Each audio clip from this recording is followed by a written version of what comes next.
que ya tenemos listísima a nuestra compañera Arelis Suero, que se encuentra en vivo desde la Oficina Nacional de Meteorología con el predictor Christopher Florian para que nos dé datos precisos sobre las condiciones del tiempo. Te saluda Arelis, muy buenas noches. Muy buenas noches, Wendy. Y tal y como adelantas, a mi lado está el predictor Christopher Florian, quien nos adelantará un poco de cómo estarán las condiciones del tiempo esta noche y durante la madrugada.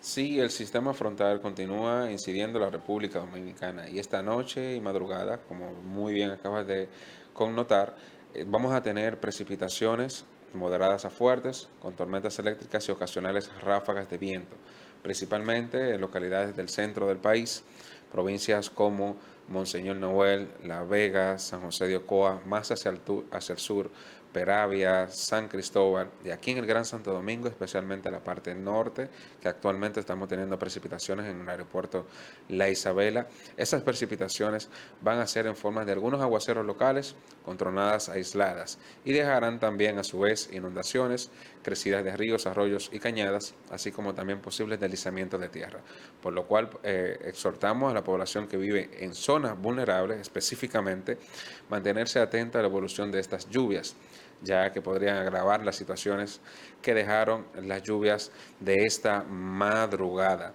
Esperamos que a partir de mañana el sistema frontal se desplace más hacia el este de la República Dominicana y también entre en un proceso de debilitamiento, lo cual va a favorecer a que las condiciones de lluvias mermen un poco, o sea, van a reducir las lluvias tanto en intensidad y su frecuencia para mañana a partir de la tarde.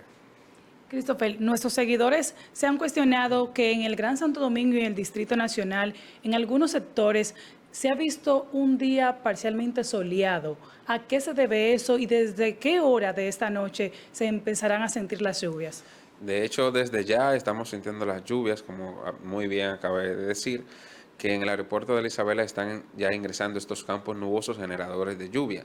Y el cielo soleado que permaneció en el día de hoy se debió a un cambio en el viento del sureste que trasladó la nubosidad más hacia el interior del país. Pero esta noche volverán las precipitaciones, que es lo preocupante, de las lluvias nocturnas en horas de la noche, que fueron las que provocaron precisamente estas inundaciones y crecidas de ríos, arroyos y cañadas. Recordemos que las precipitaciones, una vez que caen en zonas altas, por lo regular y lo normalmente el ciclo del agua es llegar a zonas más abajo.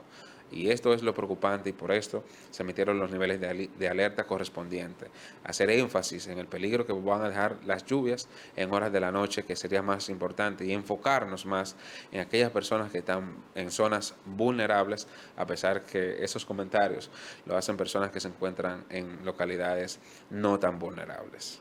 Christopher, vemos que estas lluvias se están registrando fuera de lo que es la temporada ciclónica. ¿A qué se debe esto? Sí, precisamente la temporada ciclónica finalizó el 30 de noviembre y ya pasa lo que es la temporada de sistemas frontales, que de hecho precisamente este sistema frontal es que está provocando estas precipitaciones.